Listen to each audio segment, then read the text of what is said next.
साथियों, आने वाले दिनों में आपको न सिर्फ बिहार के भविष्य का फैसला करना है, बल्कि यह भी दिखाना है देश को कि दिल्ली में बैठे हुए गुजरात के कुछ व्यापारी ये सोचते हैं कि बिहार को वो अपने हिसाब से चलाएंगे, लेकिन बिहार तो बिहार है, ये उड़ती चिड़िया के पर पहचानता है। बिहार ने यह सोच लिया है कि बिहार के भविष्य का फैसला, बिहार की तकदीर का फैसला गुजरात के व्यापारी नहीं बल्कि बिहार की जनता करेगी, यहां की आवाम करेगी। यह लड़ाई बहुत बड़ी लड़ाई है। इसलिए साथियों, मैं आपके बीच में हजारों किलोमीटर का सफर तय करते हुए यहां पहुंचा हूं। पूरे बिहार के अलग अलग हिस्सों में जा रहा हूं, बछवाड़ा से लेकर के, नालंदा से लेकर के, बिहार शरीफ से लेकर के, पूर्णिया से लेकर के, पूरे बिहार के अलग अलग हिस्सों में जा रहा हूं और पूरे बिहार की आहट पहचान करके आपको भरोसा दिलाते हुए ये बता रहा हूं कि 14 नवंबर को जब बिहार के विधानसभा चुनाव का रिजल्ट आएगा तो पूरा देश देखेगा कि बिहार में महागठबंधन की सरकार बनने जा रही है, तेजस्वी यादव मुख्यमंत्री बनने जा रहे हैं, कोई ताकत रोक नहीं सकती है।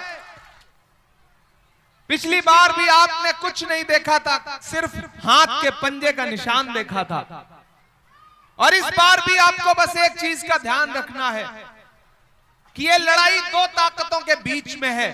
एक तरफ वो ताकतें खड़ी हैं जो सुबह शाम इस कोशिश में लगी हैं कि समाज में नफरत कैसे फैल सके, समाज बंट कैसे सके, और एक तरफ वो ताकतें खड़ी हैं जिनका सीधे सीधे एक नारा है कि हमें नफरत के बाजार में मोहब्बत की दुकान खोलनी है। मैं राहुल गांधी जी का सिपाही बनकर के आपके बीच में आया हूं साथियों। ये भरोसा आपको दिलाता हूं, ये भाजपा वाले आपके बीच में आकर के चाहे जो समझाएं, एक चीज का ध्यान रखिएगा कि नरेंद्र मोदी जी और नीतीश कुमार जी की जुगलबंदी जो है उसमें दरार आ गई है। आज तक भाजपा नीतीश कुमार को मुख्यमंत्री का चेहरा मानने को तैयार नहीं है, और इधर पूरा महागठबंधन एकजुट होकर के नारा लगा रहा है कि अब की बार तेजस्वी सरकार। वो आपके बीच में आएंगे, नफरत की बात करेंगे, लेकिन महागठबंधन के लोग आपके बीच में आएंगे तो कहेंगे कि हमारी सरकार बनाइए, पूरे बिहार के एक एक परिवार से एक एक नौजवान को सरकारी नौकरी देने का काम करेगी महागठबंधन सरकार। हम मुद्दों की राजनीति करने के लिए आपके बीच में आए हैं साथियों। भाजपा और उनके सहयोगी दल एनडीए के लोग सिर्फ और सिर्फ नफरत की राजनीति करते हैं।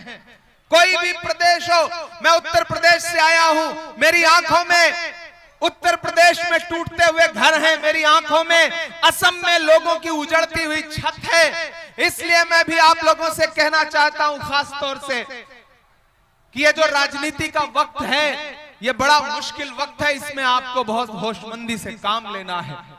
अदावत है, सियासत है, परिंदा है, शिकारी है। अदावत है, सियासत है, परिंदा है, शिकारी है, मगर इन सारी चीजों पर मोहब्बत अब भी भारी है। याद करो खगड़िया वालों कि जब पूरे देश में नफरतें सर चढ़ करके बोल रही थी, पूरे देश में कोई भी नेता आवाज उठाने के लिए तैयार नहीं था। ऐसे में हमारे नेता राहुल गांधी जी ने एक दिन कहा कि हम कन्याकुमारी से कश्मीर तक 4000 किलोमीटर पैदल चलेंगे, बस एक नारा लगाएंगे, नफरत छोड़ो भारत जोड़ो। मुझे याद है कन्याकुमारी में समंदर के साहिल पर खड़े हुए चंदन यादव भी याद हैं और हरीश चौधरी भी याद हैं, जब हम सारे लोग राहुल गांधी के कंधे से कंधा मिला करके कन्याकुमारी में समंदर के किनारे खड़े थे और ये अहद कर रहे थे कि अगर राहुल गांधी 4000 किलोमीटर अपने पैर के छालों की परवाह किए बगैर कश्मीर तक पैदल जाएंगे नफरत के खिलाफ, तो हम सारे लोग राहुल गांधी के साथ चलेंगे। हमने अपने पैर के छाले नहीं देखे क्योंकि राहुल गांधी ने अपने पैर के छाले नहीं देखे, हम चलते रहे उनके साथ। जब मैं राहुल जी के साथ चलता था तो मुझसे मीडिया के साथी कहते थे कि इमरान साहब आप सांसद बाद में हैं, शायर पहले हैं, राहुल गांधी के कंधे से कंधा मिलाकर चल रहे हैं, क्या कहेंगे? तब मैं कहता था कि जो हर जालिम से टकराएगी वो आंधी बनाऊंगा, जो हर जालिम से टकराएगी वो आंधी बनाऊंगा, नए अंग्रेज आए हैं नया गांधी बनाऊंगा। हम चलते रहे राहुल गांधी के साथ। 4000 किलोमीटर दिल्ली में बैठे हुए नरेंद्र मोदी कहते थे कि राहुल गांधी तो शहजादे हैं, लेकिन वही शहजादा, वही राजकुमार एक टी शर्ट में, एक ट्राउजर में, एक जूते में कन्याकुमारी से कश्मीर तक चलता रहा। झूठ दिन में 5 बार कपड़े बदलकर भी घबराया हुआ है, और एक हमारा राहुल गांधी है जो सिर्फ एक टी शर्ट में छाया हुआ है। हम चले उनके साथ। मैं खगड़िया में खड़ा होकर के आपसे एक बहुत जरूरी बात कहना चाहता हूं। मेरी माएं बहनें भी छतों पर मौजूद हैं, सड़क पर भी साथी हैं, उस तरफ भी सड़क पर माएं बहनें खड़ी हैं। मैं सबसे एक बात कहना चाहता हूं, और खास तौर से अपने लोगों से एक बात कहना चाहता हूं। बहुत संजीदगी से मेरी बात को सुनिएगा। आप तो वो लोग हैं ना जो इस बात पर ईमान रखते हैं कि मजदूर का पसीना सूखने से पहले उसकी मजदूरी दे देनी चाहिए। रखते हैं या नहीं रखते हैं? आप इस बात पर ईमान रखते हैं ना? मैं तो रखता हूं इस बात पर ईमान, क्योंकि हमारे आका का कौल है ये कि मजदूर का पसीना सूखने से पहले उसकी मजदूरी उसे दे देनी चाहिए। तो आज मैं खगड़िया में खड़ा होकर आपसे ये कहना चाहता हूं कि कन्याकुमारी से कश्मीर तक चलते हुए राहुल गांधी के माथे से जो पसीना बहा है वो अभी सूखा नहीं है। मैं उस पसीने की मजदूरी मांगने के लिए आपके बीच में आया हूं, और वो मजदूरी है कि राहुल गांधी ने चंदन यादव को अपना नुमाइंदा बना करके भेजा है। तो सारे गिले शिकवे किनारे रखिए, सारी शिकायतें किनारे रखिए, और सिर्फ एक चीज जहन में रखिए, आपका चुनाव निशान है हाथ का पंजा, हाथ छाप। आपका चुनाव निशान है हाथ छाप। कांग्रेस वालों का चुनाव निशान है हाथ छाप।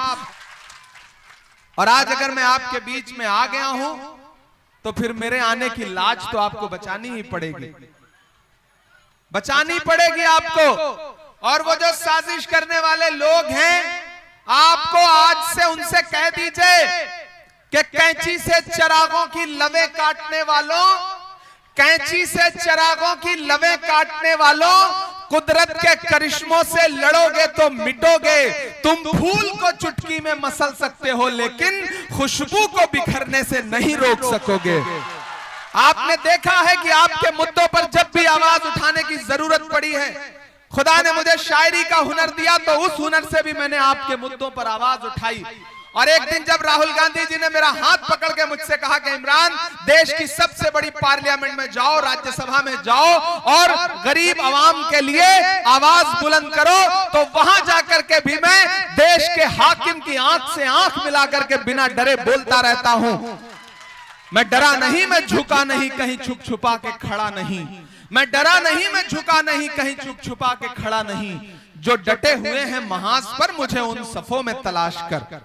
पूरे भाजपा वाले पूरे सूबे में घूम रहे हैं, पूरा एनडीए गठबंधन घूम रहा है, लेकिन आपस में जो सर फुटौल है, चिराग पासवान जी को जेडीयू वाले निपटा रहे हैं, जेडीयू को भाजपा निपटा रही है। आपस में उनके बड़ी सर फुटौल है। इसलिए किसी धोखे में मत आइएगा, किसी मुगालते में मत आइएगा।